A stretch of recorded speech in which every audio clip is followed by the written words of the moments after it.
गिरिराज प्रसाद मीणा, प्राध्यापक राजनीति विज्ञान, राजकीय वरिष्ठ उपाध्याय, संस्कृत विद्यालय दौसा। समकालीन विश्व राजनीति विज्ञान में हमने अब तक 3 पाठ के वीडियो आप तक पहुंचा दिए हैं। आज हम अध्याय 4 की शुरुआत करेंगे और इस अध्याय का नाम है सत्ता के वैकल्पिक केंद्र। सत्ता के वैकल्पिक केंद्र के अंतर्गत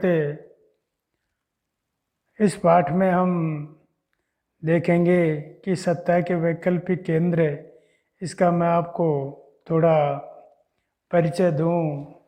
सत्ता वैकल्पिक केंद्र में 1990 के शुरू में विश्व राजनीति में 2 ध्रुवीय व्यवस्था के टूटने के बाद यह स्पष्ट हो गया था कि राजनीति और आर्थिक सत्ता के वैकल्पिक केंद्र कुछ हद तक अमेरिका के प्रभुत्व को सीमित करेंगे।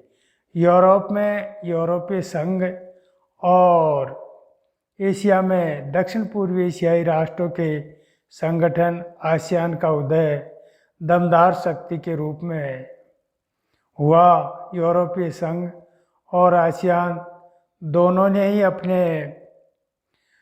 अपने इलाके में चलने वाली ऐतिहासिक दुश्मनियों और कमजोरियों का क्षेत्रीय स्तर पर समाधान ढूंढा।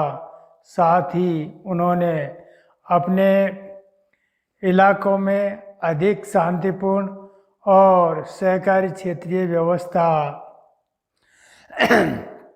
विकसित करने का तथा इस क्षेत्र के देशों की अर्थव्यवस्थाओं का समूह बनाने की दिशा में काम किया। चीन के आर्थिक उद्धार ने विश्व राजनीति स्तर पर काफ़ी नाटकीय प्रभाव डाला, जिसके परिणाम स्वरूप इस सत्ता के उभरते हुए कुछ वैकल्पिक केंद्रों पर हम नज़र डालेंगे और उन्हें जांचने की पूरी कोशिश करेंगे। इसमें सबसे पहले हम देखेंगे यूरोपीय संघ। यूरोपीय संघ दूसरे विश्व युद्ध की समाप्ति पर यूरोप के अनेक नेता यूरोप के सवालों को लेकर परेशान थे। ऐसी स्थिति में यूरोप के अंदर एक नए सिरे से यूरोप को खड़ा करने में और विभिन्न 1945 तक जो यूरोपीय देश थे उन्होंने अपनी अर्थव्यवस्था की बर्बादी को भी झेली थी और मान्यताओं और अव्यवस्थाओं का ध्वंस होते हुए भी उन्होंने देखा था। ऐसी स्थिति में 1945 के बाद यूरोप के देशों में मेल मिलाप को शीत युद्ध से भी मदद मिली और अमेरिका ने यूरोप की अर्थव्यवस्था का पुनर्गठन के लिए ज़बरदस्त मदद की। इसे मार्शल योजना के नाम से जाना जाता है। मार्शल योजना क्या है कि यूरोप में देशों में मेल मिलाप में शीत युद्ध के दौरान अमेरिका ने जो कुछ अर्थव्यवस्था वहाँ की यूरोप की लड़खड़ाई हुई थी, उस लड़खड़ाई अर्थव्यवस्था को नाटो के तहत सामूहिक सुरक्षा व्यवस्था को जन्म दिया और उनकी ज़बरदस्त मदद की। इसी को मार्शल योजना कहा जाता है। मार्शल योजना के तहत ही 1948 में यूरोपीय आर्थिक सहयोग संगठन की स्थापना की गई थी। निजी बाल को मार्शल योजना के तहत ही 1948 में यूरोपीय आर्थिक सहयोग संगठन की स्थापना की गई थी और इसी के माध्यम से पश्चिमी यूरोप के देशों को आर्थिक मदद दी गई थी, जिसके परिणाम स्वरूप पश्चिमी यूरोप के देशों ने व्यापार और आर्थिक मामलों में एक दूसरे की मदद शुरू की और 1949 में गठित यूरोपीय परिषद राजनीतिक सहयोग के मामले में एक अगला कदम साबित हुआ। यूरोप के पूंजीवादी देशों की अर्थव्यवस्थाओं के आपसी एकीकरण की प्रक्रिया चरणबद्ध ढंग से आगे बढ़ी और उसके परिणाम स्वरूप 1957 में यूरोपीय इकोनॉमिक कम्युनिस्ट का गठन हुआ। यूरोपीय राष्ट्रों ने आपस में एक दूसरे की मदद की और उस मदद के परिणाम स्वरूप ही पूंजीवादी देशों की जो अर्थव्यवस्था थी, उसी के एकीकरण की जो प्रक्रिया थी चरणबद्ध ढंग से, उसी के माध्यम से 1957 में यूरोपीय इकोनॉमिक कम्युनिस्ट का गठन हुआ और यूरोपियन पार्लियामेंट के गठन के बाद इसे राजनीतिक स्वरूप भी प्राप्त कर लिया था। सोवियत गुट के पतन के बाद इस प्रक्रिया में तेजी आई और 1992 में इस परिणत यूरोपीय संघ की स्थापना हुई, जो यूरोपीय संघ के रूप में समान विदेश और सुरक्षा नीति, आंतरिक मामले तथा न्याय से जुड़े मुद्दों पर सहयोग और एक समान मुद्रा के चलन के लिए रास्ता तैयार किया गया। 1992 में परिणत यूरोपीय संघ की स्थापना के रूप में हुई और यूरोपीय संघ में समान विदेश और सुरक्षा नीति, आंतरिक मामले तथा न्याय से जुड़े हुए मुद्दे, सहयोग और एक समान मुद्रा के चलन के लिए रास्ता तैयार किया था। ये सबसे महत्वपूर्ण बात है और इसी के तहत फिर एक लंबे समय से जो यूरोपीय संघ स्वयं काफ़ी हद तक एक विशाल राष्ट्र राज्य की तरह ही काम करने लगा। हालांकि यूरोपीय संघ का एक संविधान बनाने की कोशिश तो असफल हो गई, लेकिन उसका अपना एक झंडा, गान, स्थापना दिवस और अपनी मुद्रा, अन्य देशों से संबंधों के मामले में इसमें काफ़ी हद तक साझी विदेश और सुरक्षा नीति भी बना ली। अर्थात यूरोपीय संविधान एक जैसा तो नहीं बन सका, लेकिन इसमें साझी विदेशी सुरक्षा नीति, देश के संबंध के मामले का और अपनी एक ही मुद्रा और स्थापना, झंडा, राष्ट्रगान, ये सारे एक हो गए। ले केवल एक संविधान को छोड़ करके बाकी सारी नीति एक थी और साझी विदेशी सुरक्षा नीति के तहत ही इनमें आपस में एक दूसरे का आधार बना, जिसके परिणाम स्वरूप यूरोपीय संघ का आर्थिक, राजनीतिक, कूटनीतिक तथा सैनिक प्रभाव बहुत ज़बरदस्त है। सन 2016 में यह दुनिया की दूसरी बड़ी अर्थव्यवस्था थी। यूरोपीय संघ की आर्थिक, राजनीतिक, कूटनीति तथा सैनिक प्रभाव बहुत ज़बरदस्त है और सन 2016 तक दुनिया की दूसरी अर्थव्यवस्था थी।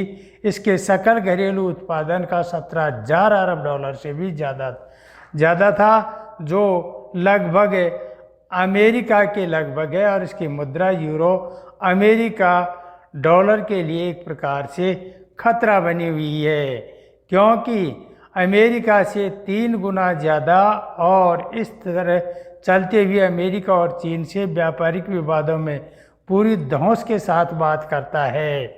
मेन बात है यूरोपीय अर्थव्यवस्था में अमेरिका से 3 गुना ज़्यादा है और इसके चलन से अमेरिका और चीन से व्यापारिक विवादों में पूरी धौंस के साथ बात करता है। इसकी आर्थिक इकोनॉमिक नज़दीकी देशों पर इतनी वो है कि ये दूर दराज के मुल्कों पर भी विश्व व्यापार संगठन जैसे अंतर्राष्ट्रीय संगठनों के अंदर एक महत्वपूर्ण समूह के रूप में काम करता है। यूरोपीय संघ का एक सदस्य जो फ्रांस है, सुरक्षा परिषद का स्थायी सदस्य भी है। यूरोप का एक संघ सुरक्षा परिषद, फ्रांस सुरक्षा परिषद का स्थायी सदस्य है और इसके साथ साथ सुरक्षा परिषद के कुछ अस्थायी सदस्य भी हैं, जिसके परिणाम स्वरूप इसके चलते यूरोप में एक बहुत प्रभावित करता है इस इलाके को और मानव अधिकार के उल्लंघन और पर्यावरण विनाश के मामलों पर यह धमकी भी देता है। सैनिक शक्ति का उपयोग की वजह से ही कूटनीति, आर्थिक निवेश और बातचीत की इसकी ज़्यादा नीति प्रभावी रही है। सैनिक ताकत के हिसाब से यूरोपीय संघ के पास दुनिया की दूसरी सबसे बड़ी सेना है। सैनिक ताकत के रूप में यूरोपीय संघ के पास दुनिया की दूसरी सबसे बड़ी ताकत है, क्योंकि अमेरिका के रक्षा बजट से भी अधिक है। यूरोपीय संघ के देश फ्रांस के पास परमाणु हथियार भी हैं और परमाणु हथियार होने के साथ साथ अधिराष्ट्रीय संगठन के तौर पर यूरोप संघ आर्थिक, राजनीतिक और सामाजिक मामलों में दखल देने में सक्षम है, लेकिन अनेक मामलों में के सदस्य देशों को अपनी विदेश और रक्षा नीति है जो कई बार एक दूसरे के खिलाफ भी होती है। यही कारण है कि इराक पर अमेरिका हमले में ब्रिटेन के प्रधानमंत्री थे टोनी ब्लेयर तो उसके साथ थे, लेकिन जर्मनी और फ्रांस इस हमले के खिलाफ थे। ये इनकी एक विदेश नीति में थोड़ी आपसी एकता नहीं है, जिसका उज्ज्वल उदाहरण है कि अमेरिका ने जब इराक पर हमला किया तो ब्रिटेन के प्रधानमंत्री जॉन बैटली उसके साथ थे, लेकिन जर्मनी और फ्रांस इस हमले के खिलाफ थे। ये स्थितियों में ये अमेरिका गठबंधन में थे। यूरोप के कुछ हिस्सों में यूरो को लागू किया गया है, जबकि काफ़ी नाराज़गी है। ब्रिटेन के पूर्व प्रधानमंत्री मार्गरेट थैचर ने ब्रिटेन को यूरोपीय बाजार से अलग रखा है और यूरोपीय मुद्रा यूरो को मानने का भी उसने प्रतिरोध किया है। इससे विदेश और रक्षा के मामलों में काम करने की यूरोपीय संघ की क्षमता सीमित होती है। इस प्रकार से ये यूरोपीय संगठन है। अब हम आगे दूसरी ओर देखेंगे कि दक्षिणी पूर्वी एशियाई के आसियान, दक्षिण पूर्वी एशिया दक्षिण पूर्व के एशियान राष्ट्रों का जो संगठन है, दक्षिण पूर्व एशिया राष्ट्रों का जो संगठन है, इसे आसियान के नाम से जाना जाता है। और यदि हम दूसरे विश्व युद्ध से पहले और उसके दौरान एशिया का यह हिस्सा है बार बार यूरोपीय और जापानी उपनिवेशवाद का शिकार रहा है। अर्थात कहने का मतलब यह है कि एशिया का जो ये क्षेत्र है जो यूरोपीय और जापानी उपनिवेशवाद रहा है, भारी राजनीतिक और आर्थिक कीमत इसे चुकानी पड़ी है। आर्थिक युद्ध समाप्त होने पर भी इसे राष्ट्र निर्माण, आर्थिक पिछड़ेपन और गरीबी जैसी समस्याओं का सामना करना पड़ा है। इसे शीत युद्ध के दौर में भी किसी एक महाशक्ति के साथ रहने के दबाव भी इसे झेलने पड़े हैं और इसे आपसी टकराव और भागम भाग की ऐसी स्थिति को दक्षिण पूर्वी एशियाई संभालने की स्थिति में रहा है, जिसके परिणाम स्वरूप बांगडुग सम्मेलन और गुट निरपेक्ष वगैरह के माध्यम से एशिया और तीसरी दुनिया के देशों में एकता कायम करने के प्रयास अनौपचारिक सहयोग और मेल जोल के कारगर पर नहीं रहे। इसी के चलते दक्षिण पूर्वी एशियाई संगठनों ने दक्षिण पूर्वी एशियाई संगठन बनाकर एक वैकल्पिक पहल की। ध्यान दीजिए कि इन राष्ट्रों ने एकता कायम करने के प्रयास से अनौपचारिक सहयोग किया, मेलजोल का कार्य किया और इसी के चलते हुए दक्षिण पूर्वी एशियाई देशों ने दक्षिण पूर्वी एशिया संगठन आसियान बना करके एक नई पहल की थी, जिसके परिणाम स्वरूप 1967 में इस क्षेत्र के 5 देशों ने बैंकॉक घोषणा पत्र पर हस्ताक्षर करके आसियान की स्थापना की थी। बैंकॉक में 5 देशों ने इसकी स्थापना की थी और ये देश थे इंडोनेशिया, मलेशिया, फिलीपींस, सिंगापुर और थाईलैंड। आसियान का उद्देश्य मुख्य रूप से था कि आर्थिक क्षेत्र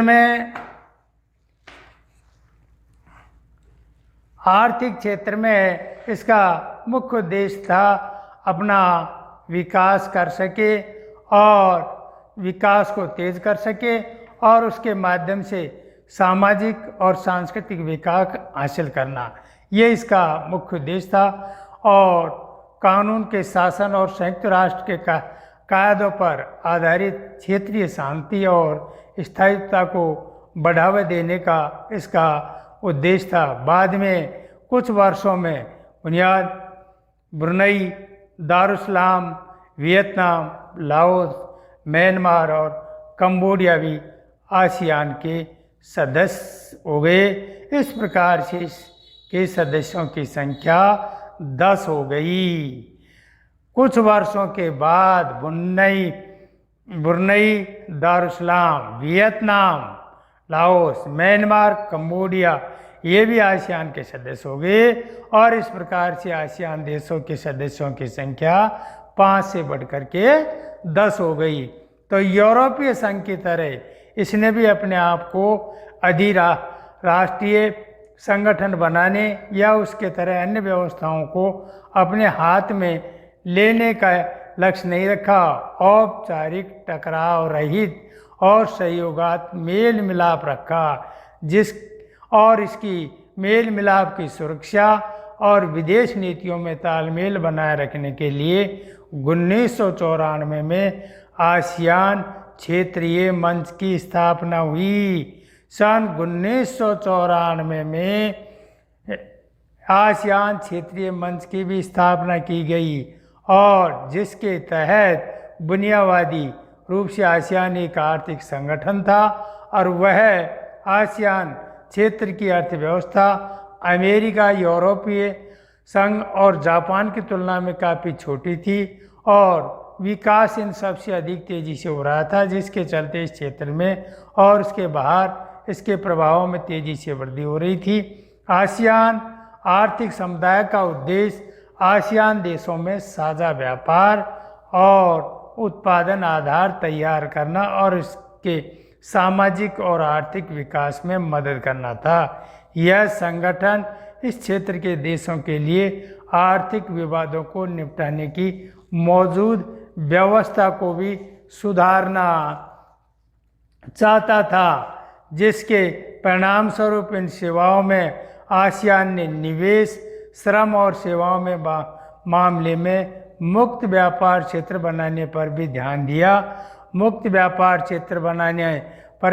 दिया। निवेश, श्रम, सेवाओं के मामले में मुक्त व्यापार क्षेत्र, जिसे FTA के नाम से जाना जाता है, और इसमें आसियान के साथ बातचीत करने की पहल अमेरिका और चीन ने भी कर दी, जिसके परिणाम स्वरूप आसियान तेज़ी से बढ़ता हुआ एक महत्वपूर्ण संगठन बन गया और इसका विजन दस्तावेज 2020 में अंतर्राष्ट्रीय समुदाय में आसियान की एक बहुमुखी भूमिका को प्रमुखता दी गई। आसियान द्वारा अभी भी टकराव की जगह बातचीत को बढ़ावा देने की नीति ही सामने आती है और पूर्व तिमोर के संकट को संभाला।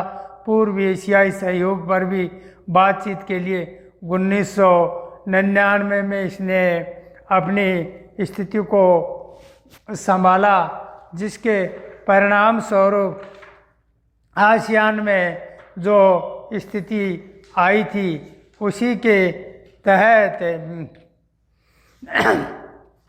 आसियान के कंबोडिया या अन्य क्षेत्रों में जो सदस्य थे, जिनके परिणाम स्वरूप मलेशिया, सिंगापुर, थाईलैंड के साथ मुक्त व्यापार का समझौता किया।